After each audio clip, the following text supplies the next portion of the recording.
Drama serial जुड़वा के अगले एपिसोड में आपको एक जबरदस्त मोड़ देखने को मिलेगा।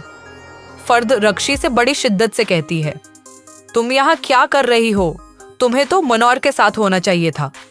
रक्षी गुस्से से जवाब देती है, हाँ, मैं मनोहर से दिल और जान से मोहब्बत करती हूँ, मगर वो मुझसे नहीं, मेरी दौलत से मोहब्बत करता है। ये सुनकर फर्द चौंक कर कहती है, ये तुम क्या कह रही हो? अब क्या हो गया? तुम्हारा दिल भी बदल चुका है। मनोहर क्या चाहता है? रक्षी दिल गरफ्ता होकर कहती है, अब मामों से बात करें, वो मेरे लिए एक नया घर तलाश करें। इतनी दौलत, बीनक बैलेंस, फैक्ट्री, सब कुछ होने के बावजूद अगर वो मुझे एक छोटा सा घर नहीं दे सकते तो मुझे उनकी दौलत से क्या गर्ज? फर्द खोई हुई नजरों से कहती है, अब हालात पहले जैसे नहीं हैं और तुम्हारा मामो तुम्हें ये सब नहीं दे सकता।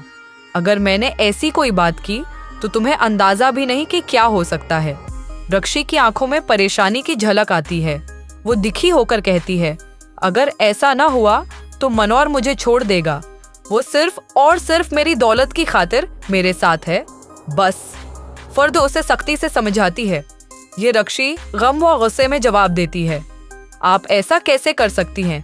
आज तक मैंने हमेशा आपका साथ दिया, आपको भी मेरी मदद करनी चाहिए। फर्द धीमे और पुरसुकून अंदाज में कहती है, अब मामू तुम्हारी परवाह क्यों करेंगे? अब तो उन्हें सिर्फ अपनी बेटी सारा की फिक्र है। आज वो खुद अपनी बेटी को शॉपिंग के लिए ले गए थे। रक्षी का दिमाग घूम जाता है। वो शशदर होकर कहती है, ये कैसे हो सकता है? अगले एपिसोड में सारा अपनी माँ से दिल की बात कहती है। क्या वाकई बाबा बदल गए हैं?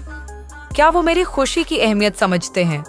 सलमी मुस्कुराकर जवाब देती है, तुम्हें नहीं लगता कि तुम्हारे बाबा में तब्दीली आ चुकी है? पहले जो वो तुम्हारे लिए और मेरे लिए गुस्सा करते थे, अब वो नहीं करते। अब वो हमेशा उस पछतावे में है कि जो कुछ हुआ वो बहुत गलत था। अब वो कभी भी ऐसा नहीं करेंगे। सलमी यकीन के साथ कहती है, अब ऐसा कुछ नहीं होगा। अब तुम्हें परेशान होने की जरूरत नहीं है।